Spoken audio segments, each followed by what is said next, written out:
Cordial saludo. Bienvenidos de nueva cuenta a este su espacio de Córdoba Rosenou Asesores. Mi nombre es Joseph Córdoba Rosenou, soy abogado, especialista en Derecho Administrativo, antiguo inspector de policía, pero sobre todo su abogado ciudadano. Pues en el marco de una ciudadanía integral que es uno de los valores y una de las acciones que hemos venido promoviendo en este canal. Hoy vamos a tratar un tema realmente relacionado con un título el cual fue declarado inexequible, es decir, todo el título, por una demanda de inconstitucionalidad.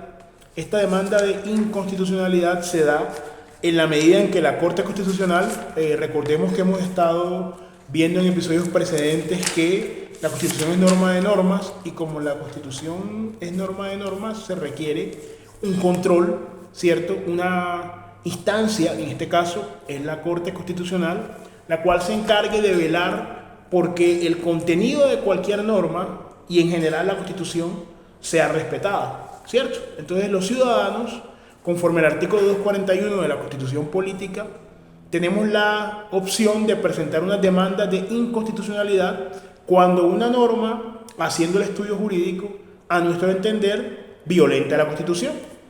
Eso fue lo que sucedió con esta sentencia que vamos a examinar muy brevemente de una forma panorámica, global. Los invitamos a leerla, pues, quien la quiera descargar y la quiera ir estudiando, que es la C-223 de 2017. Tengamos en cuenta que la norma de convivencia es del año 2016 y cuando esta sentencia sale en abril de 2017, la norma estaba recién estrenada. Digamos que es un gran ejemplo de control constitucionalidad, realizado por la Corte Constitucional a una norma recién expedida y una norma de tan alto trámite como tuvo esta ley 1801-2016. Lo que quiere decir que el legislador no es perfecto, eso ya lo sabemos, y además, lo más importante, lo que queremos resaltar en este episodio es la importancia que tiene nuestra activa labor como ciudadanos para velar por nuestros derechos. En este caso concreto, esta sentencia, que es un poco extensa, se refiere básicamente a 3 cargos, 2 de los cuales están relacionados con derechos fundamentales, tales como el derecho de la libre manifestación, la protesta pacífica, la reunión. Son derechos, sobre todo, frente al tema de la manifestación pública, que es un derecho, pues, constitucional que tenemos nosotros como ciudadanos. Este título sexto del derecho de reunión de la ley 1801-2016, que fue declarado inexequible, reiteramos, o sea que salió del ordenamiento jurídico.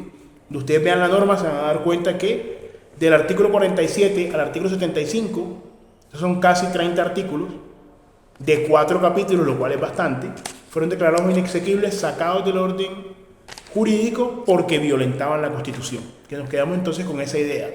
Poder ciudadano, ¿cierto?, al velar por nuestros derechos, al presentar una demanda de inconstitucionalidad frente a una norma, en este caso fue la norma de convivencia, ley 1801-2016, que en ese momento todavía había a nuestro entender, una comprensión más restrictiva, y era la norma de policía, se hablaba de código de policía. Entonces, veamos un poco, muy rápidamente, vamos a ver un extracto porque la sentencia es muy larga, es muy interesante, pero eso ameritaría varios programas y sobre todo ya un estudio más técnico frente al tema constitucional.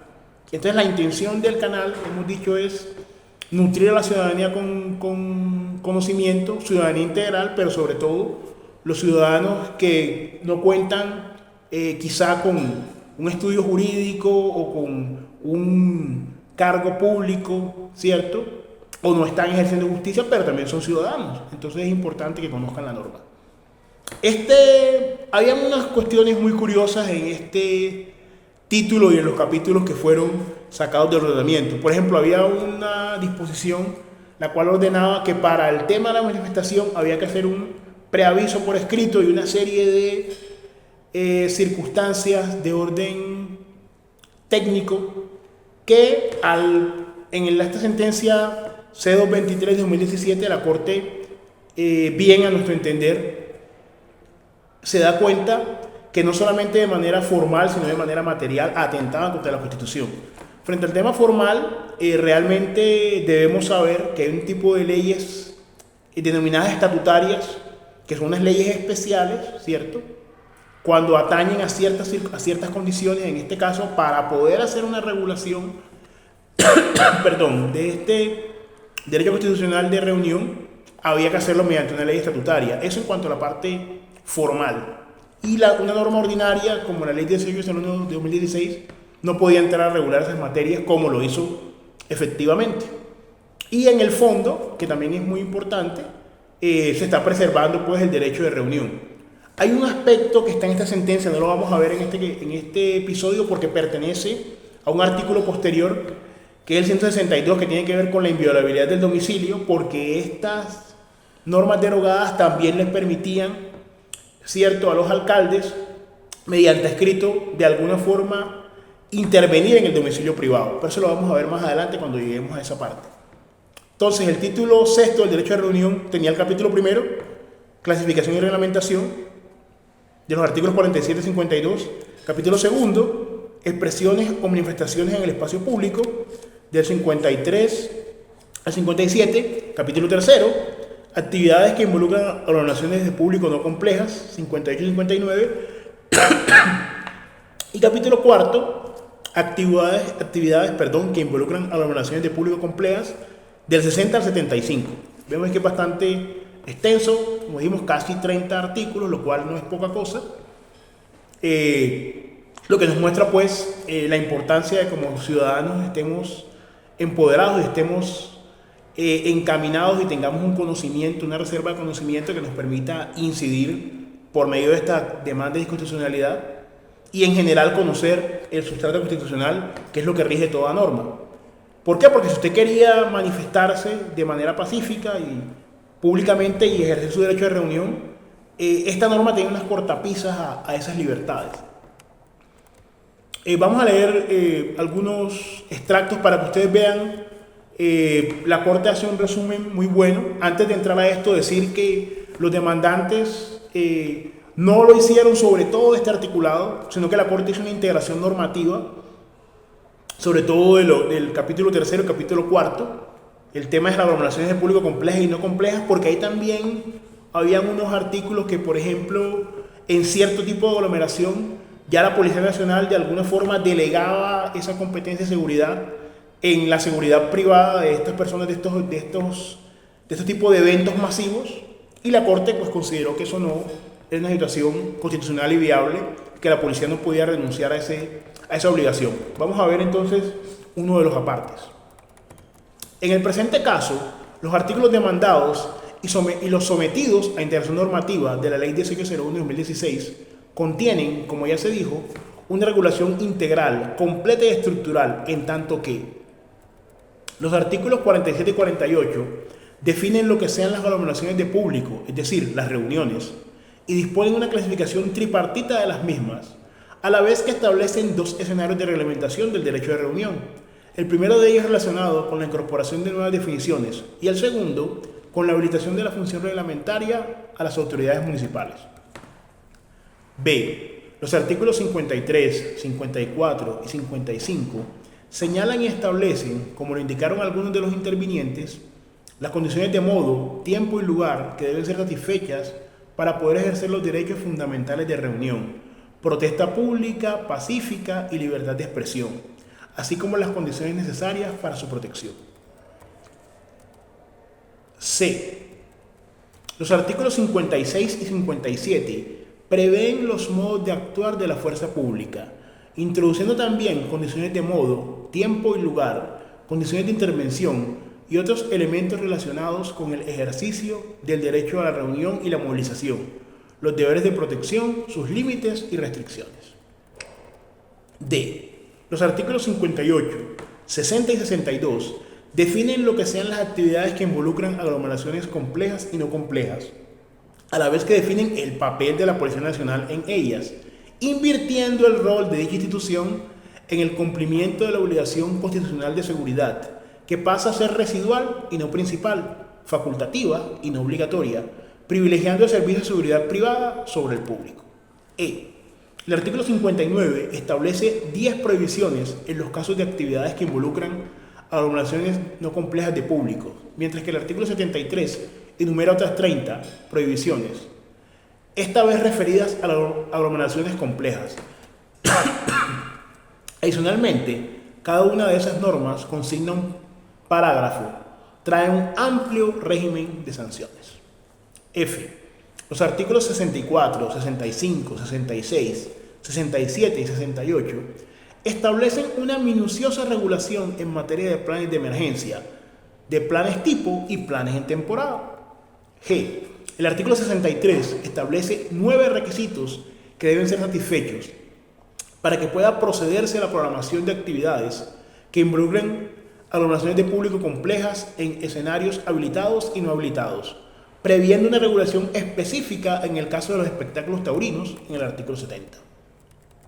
Considerado lo anterior, resulta indudable que a lo largo del título sexto examinado acontece la regulación de los elementos estructurales del derecho de reunión y manifestación pública, relacionados con el despliegue y núcleo esencial de tales derechos.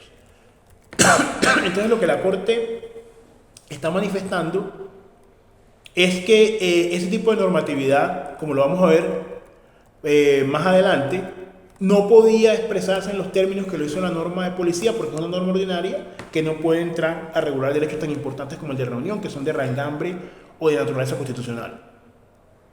Veamos otro enunciado, otra aparte. Los enunciados normativos contienen bastantes prohibiciones, algunas de alta intensidad, acompañadas de un amplio régimen de sanciones.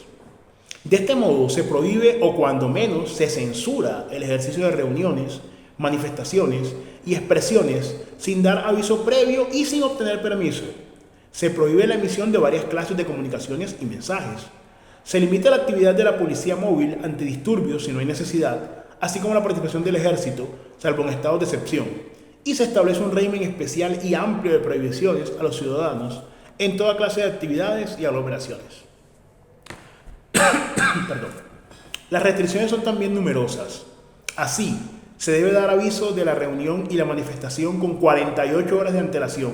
El aviso debe ser hecho por escrito y debe estar firmado por al menos 3 personas. Los solicitantes deben indicar el recorrido. Se omite la referencia a la protesta espontánea. En consecuencia, y como balance de todo lo anterior, la Sala considera que la normatividad dispuesta en el título sexto del Derecho de Reunión del libro segundo, artículos 47 al 75 de la Ley 1801/2016, consiste en una regulación integral de los derechos fundamentales de reunión y protesta pública pacífica, con incidencia sobre los derechos interrelacionados y concurrentes de libertad de expresión y los derechos políticos, que versa sobre el núcleo esencial, los elementos estructurales y los principios básicos de estos mismos derechos, en el sentido de haber consagrado límites, restricciones, excepciones y prohibiciones que afecten la estructura y los principios de tales derechos, lo que obligaba a que esa regulación sea expedida por los procedimientos de ley estatutaria y no por los de ley ordinaria, como en efecto sucedió, razón por la cual la Corte Constitucional declarará la inexequibilidad de las referidas normas, definiendo los efectos de dicha declaración por un término no mayor al agotamiento de las 2 legislaturas, es decir, antes del 20 de junio de 2019. Aquí vemos, pues, para ir concluyendo, la importancia, como hemos resaltado a lo largo de todo el episodio, del accionar ciudadano sobre las normas, de ser juicioso, de analizar realmente cómo esas normas atropellaban un núcleo esencial, no solamente como ya lo acabamos de ver acá, es mejor explicado por la Corte, porque no era el tipo de trámite que se debía hacer para esa norma, por la naturaleza de la norma estatutaria, no ordinaria, y también porque efectivamente todas las prohibiciones y las cortapisas que establecían a un derecho tan espontáneo y tan primigenio, pues, y también tan importante como el de poder la ciudadanía reunirse pacíficamente a expresar un desacuerdo o a expresar, como, digamos, una sociedad civil organizada, una postura frente a un asunto de orden comunitario, societario, legislativo, económico, pues de cualquier naturaleza. Entonces vemos la importancia, pues, de la ciudadanía activa, ¿cierto? Sin necesidad de ser juez, de ser abogado, ser funcionario público, sino ejerciendo conscientemente, haciendo una revisión. Por eso volvemos a reiterar la invitación a adquirir la Constitución, a descargarla, a leerla, de vez en cuando leer alguna sentencia como ciudadanos, para estar enterados de cómo podemos pues hacer valer nuestros derechos. Estas son ideas. Ha sido pues un gusto tenerlos acá en el canal y nos estaremos viendo en una próxima oportunidad.